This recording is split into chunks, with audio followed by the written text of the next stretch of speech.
and welcome to Health First Special. As we all know, April is the month of autism awareness, and today we are here with the Indu Chaswal ma'am, the autism expert. So let's go. Hello ma'am. जैसा कि हम सब जानते हैं autism awareness month है और parents के मन में बहुत सारे सवाल रहते हैं और उन्हीं के साथ हम आपके साथ बहुत सारे क्वेश्चंस लेकर आए हैं जिससे हम सब मिलकर ऑटिज्म के बारे में अवेयरनेस क्रिएट कर सकें। तो मेरा पहला सवाल आपसे ये है कि ऑटिज्म होता क्या है? ऑटिज्म एक बहुत ही जिसको हम बोलते हैं ना कॉम्प्लेक्स डिसऑर्डर है, समझना बहुत आसान नहीं है। ये आजीवन रहने वाला एक कंडीशन है और जिसकी वजह से जिस भी व्यक्ति को ऑटिज्म है या बच्चे को अगर हम बोलें ऑटिज्म है तो उसमें बुनियादी तौर पे 3 हमें कठिनाइयाँ नज़र आती हैं। सबसे पहली चीज़ तो ये है कि वो जो उसमें सोशल कम्युनिकेशन, हम 2 डिफ़िकल्टीज़ को इकट्ठे बोल सकते हैं, सोशल और कम्युनिकेशन। तो बच्चे को लोगों के साथ कनेक्शन बनाने में, इंटरैक्ट करने में सोशली और परेशानी होती है। आँख मिला के बात नहीं करेगा या वो चीज़ों के साथ खेलता रहेगा और लोगों के साथ समय नहीं स्पेंड करेगा। दूसरी चीज़ है कि हम बोलते हैं कि लैंग्वेज में डिफ़िकल्टी होती है। तो यहाँ समझने वाली बात ये होती है कि क्या हम स्पीच की बात कर रहे हैं, क्या हम लैंग्वेज की कर रहे हैं। तो जो बच्चे जिन्हें ऑटिज़म है वो कुछ बच्चे बोलते भी हैं बट स्पीच होने के बावजूद भी वो अपनी बात सही तरीके से दूसरे तक पहुंचा नहीं पाते और ना ही उनकी बात सही तरीके से समझ पाते हैं। तो ये हो गई सोशल और कम्युनिकेशन डिफ़िकल्टीज़। और जो तीसरा एरिया है जो शायद इतना दिखता नहीं है और आप बच्चे के खेलने के तरीके को देखें, वो अपना फ्री टाइम कैसे पास करता है, तो आपको दिखेगा कि उसमें एक वैरायटी की कमी दिखती है कि वो बार बार एक ही हरकत करता है, एक ही तरीके की चीज़ों से खेलता है, एक ही तरह की एक्टिविटीज़ में इन्वॉल्व होता है जिसको हम बोलते हैं रिजिड पैटर्न्स ऑफ बिहेवियर। सो ये जो एक कंडीशन है इसमें कोई मेडिकल टेस्ट नहीं हो सकता। आपने बिहेवियर्स ऑब्ज़र्व करने हैं, उसका इंटरैक्ट करने का तरीका ऑब्ज़र्व करना है, उसका आपके साथ एक जो हम बोलते हैं कनेक्शन बनाने का तरीका ऑब्ज़र्व करना, और उसी से हमें दिखता है कि ऑटिज़म है। Okay ma'am, my next question is, जब पेरेंट्स को पता चलता है कि उनके बच्चे में ऑटिज्म है तो उनका फर्स्ट स्टेप क्या होना चाहिए? देखिए, पहला तो आई वुड से कि पैनिक नहीं करना चाहिए क्योंकि इतना कुछ अवेलेबल है नेट पे ऑटिज़म को लेके, तो वो सोचते हैं कि सभी कुछ मेरे बच्चे में क्या होगा। तो 2 बच्चे जिन्हें ऑटिज़म वो एक जैसे नहीं होते हैं, हर बच्चा अपने आप में भी अलग होता है। तो first of all I would really say कि पैनिक नहीं करें और एक कंफर्म डायग्नोसिस लें पहले। हाँ, क्योंकि कई बार सोशल डिप्रिवेशन से भी बच्चा थोड़े लगता है कि ऑटिज़म है, कंफर्म डायग्नोसिस मस्ट है। और उसके बाद ट्राई करें कि ऐसी सर्विसेज ढूंढना जो बड़ी ही रिलायबल हो। ये और मेरे ख्याल से बहुत अच्छा होता है कि पेरेंट्स अगर और पेरेंट्स से कनेक्ट कर सकें और अवेयरनेस ले सकें कि अब हम यहाँ से कहाँ जाएं, क्या करें। That is very important. Okay, special school and special educator का रोल क्या होता है ऑटिस्टिक बच्चों के लिए? देखिए, क्या है कि स्पेशल एजुकेटर का रोल तो बहुत ही इम्पॉर्टेंट है बिकॉज इनके लर्निंग स्टाइल्स डिफरेंट हैं। तो जब हमारे लर्निंग स्टाइल्स डिफरेंट होते हैं तो हमारी टीचिंग स्टाइल्स भी डिफर होने चाहिए। सो स्पेशल एजुकेटर जो जानता है और समझता है ऑटिज़म को अच्छी तरीके से, उसे मालूम होगा कि इस बच्चे से रिस्पॉन्स कैसे लेना है, इसको पढ़ाने के स्टाइल्स क्या हैं, दे आर विजुअल लर्नर्स। तो ये सारी अवेयरनेस एक स्पेशल एजुकेटर में होती है, बिहेवियर्स को समझ पाना। So the role of special educator is very important.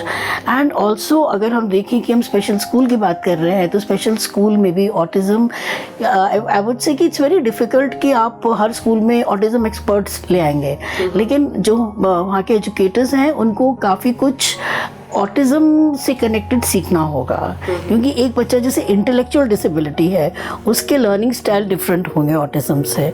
So the role of the school and जो एजुकेटर है उन दोनों का सेम हो जाता है कि ऑटिज़म को समझना पड़ेगा कि हमें इनको कैसे हैंडल करना है इन बच्चों को। एंड आजकल तो वैसे भी इंक्लूजन के बारे में इतना कुछ हो रहा है, तो whether it is an inclusive setup or it is a special need school, it is very important कि एक होलिस्टिक अप्रोच ऑटिज़म को दें, क्योंकि इसके साथ और भी बहुत डिफ़िकल्टीज जुड़ी हुई होती हैं कि स्पीच थेरेपी का क्या रोल होगा, क्या एजुकेटर जो है उसको बेसिक स्पीच पे काम करना आता है कि नहीं, उसको बेसिक बच्चे की सेंसरी नीड्स को समझना आता है कि नहीं, स्कूल में क्या इंफ्रास्ट्रक्चर है इन चीज़ों को प्रोवाइड करने का, ये सारी चीज़ें बहुत इंपॉर्टेंट होती हैं ऑटिज़म में। माय नेक्स्ट क्वेश्चन इज, हमें ऑटिस्टिक बच्चों के लिए करिकुलम किस बेसिस पर डिज़ाइन करना चाहिए? देखिए, आई वुड से कि किसी भी बच्चे के लिए ऑटिज़म हो या कोई और डिफ़िकल्टी हो या इवन एक न्यूरोटिपिकल बच्चा है, करिकुलम का design should be functional and meaningful. The thing is कि ऑटिज़म में ना बच्चों में, जिनको हम बोलते हैं ना स्प्लिंटर स्किल्स, बहुत होते हैं। जैसे कि न्यूमरेसी पकड़ लेगा, वो नंबर्स काउंटिंग पकड़ लेगा, एडिशन शायद कर पाएगा, और कुछ बच्चों में हाइपरलेक्सिया होते हैं, रीडिंग बहुत अच्छी कर लेंगे।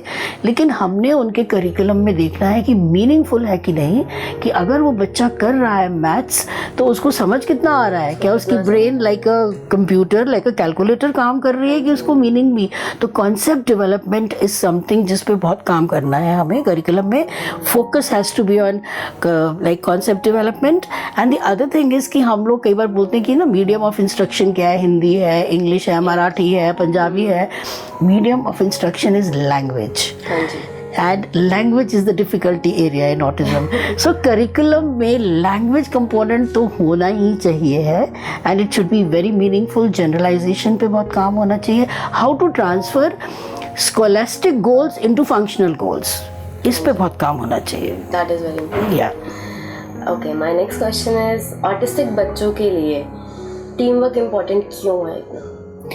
देखिए, ऑटिज़म जैसे पहले शुरू में ही बोला था कि एक बहुत ही कॉम्प्लेक्स कंडीशन है, लैंग्वेज इशू है, तो लर्निंग तो लैंग्वेज और सोशलाइजेशन के थ्रू ही होती है। तो हमें नेचुरली एक टीम चाहिए, एक मल्टीडिसिप्लिनरी टीम, कोई भी मॉडल हम यूज़ करें उसका चाहिए ही है, बिकॉज हमें लैंग्वेज पे काम करना होगा, हमें एजुकेशन पे काम करना है। और उसके साथ में क्या है कि most children with autism, I think all of them have got sensory needs. तो ये जो सुनते हैं, जो देखते हैं, उसको अलग तरीके से महसूस करते हैं। मतलब उनके विजन में कोई डिफेक्ट नहीं है, बट प्रोसेसिंग में है।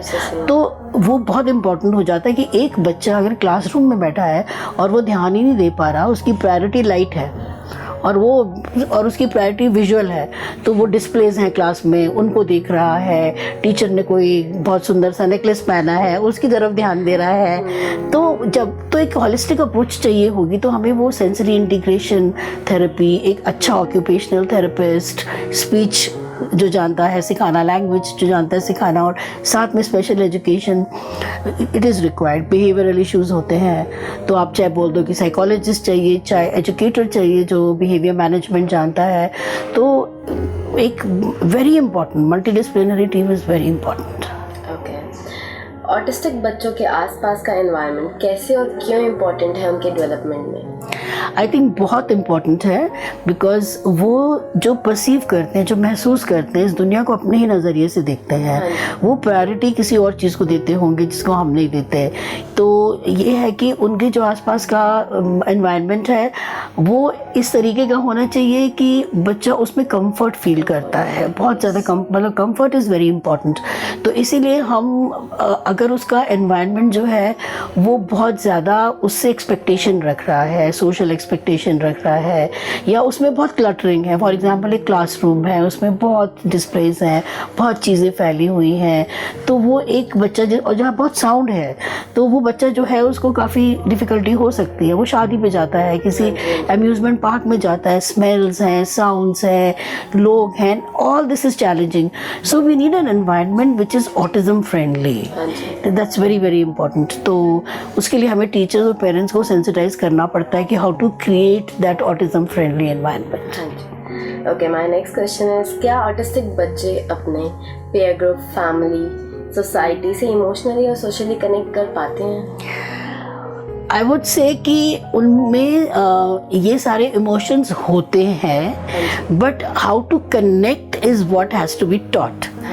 It is very contrary to the belief कि लोग बोलते हैं कि इनके इमोशंस नहीं होते, या मैं तो कहती हूँ इमोशंस बहुत ज़्यादा होते हैं, क्योंकि जब एक ऑटिज़म से अफेक्टेड बच्चा खुश होता है तो वो किस तरीके से उसको डिस्प्ले करता है, जब एंग्री होता है तो भी बिहेवियर डिफ़िकल्टीज ज़्यादा होती हैं, तो वहाँ पे सेल्फ रेगुलेशन की, कई बार इमोशनल रेगुलेशन की ट्रेनिंग हमें देनी होती है। हम डेफिनेटली बच्चे को सिखा सकते हैं, ट्रेन कर सकते हैं कि अपने पीयर ग्रुप के साथ और अपने पेरेंट्स के साथ या सोशल एनवायरनमेंट के साथ वो कंफर्टेबल रहे, अटैच रहे, but yes there would be some limitations. बिल्कुल जिस तरीके से हम एक विजुअली इम्पेयर्ड बच्चे को एक पूरी किताब पढ़ने के लिए नहीं बोल सकते, हम एक लोकोमोटर जो चैलेंज बच्चा है उसको दौड़ लगाने के लिए नहीं बोल सकते।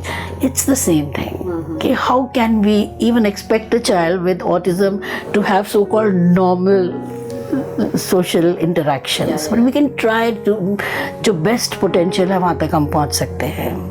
Okay, my last question is for you is autistic बच्चों के इंडिपेंडेंट लिविंग स्किल को डेवलप करने के लिए हमें क्या और कैसे प्लान करना चाहिए?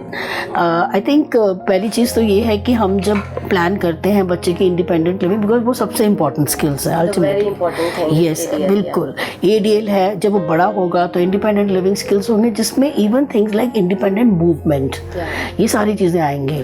तो ये बहुत ज़रूरी है कि हम पहली चीज़ तो एक पेरेंट्स और इवन प्रोफेशनल्स इस चीज़ का ध्यान रखें कि हम अब छोटा है तो नंबर सिखा दें, रीडिंग सिखा दें, उसको सिर्फ इम्पोर्टेंस ना दें, because right from the beginning अगर हमने इन चीज़ों पे काम नहीं किया तो आगे चल के नहीं हो पाएगा। हाँ, एंड अगेन जैसे हमने शुरू में ही डिस्कस किया है कि we need a team work, तो उसमें पूरे जो एक स्पेशल एजुकेटर है और OT है वो मिल के, या कोई अगर फिजिकल रिक्वायरमेंट है तो फिजियोथेरेपिस्ट है, तो सबको मिल के इस पे काम करना होगा और शॉर्ट गोल्स लेने होंगे, क्योंकि चैलेंजिंग तो है, मोटर एबिलिटीज़ और ये सब कहीं ना कहीं चैलेंज होती हैं। तो उसमें क्या है कि हम अगर बहुत सी चीज़ों पे इकट्ठा काम करेंगे तो नहीं होगा, तो we have to make a plan, और सारी जो टीम है वो बैठ के प्लान करें, and then there are procedures जो स्टैंडर्ड है जिनके ऊपर अभी हम इतनी छोटी सी डिस्कशन में नहीं कर सकते, shaping and all this kind of stuff, reinforce करो फॉर गुड बिहेवियर, तो ये सब सिखाया जा सकता है। बट ऑटिज्म में स्पेसिफिकली देखा गया है कि अगर विजुअल एड्स साथ में हों, जैसे कि वैड में असिस्टिव डिवाइसेस की बात हो रही है, तो वो खाली टेक्नोलॉजी की बात नहीं कर रहे, वो even visual cards, sequencing cards की, अगर पैंट पहननी है तो उसकी क्या सीक्वेंसेस हैं, तो वो थ्रू विजुअल कार्ड्स उनको सिखाएं, तो it definitely helps a lot. OT, special education, visual instructions will help a lot. Thanks a lot ma'am, आपकी जो इन्फॉर्मेशन है बहुत पेरेंट्स के लिए हेल्पफुल होगी। Thank you so much. My pleasure.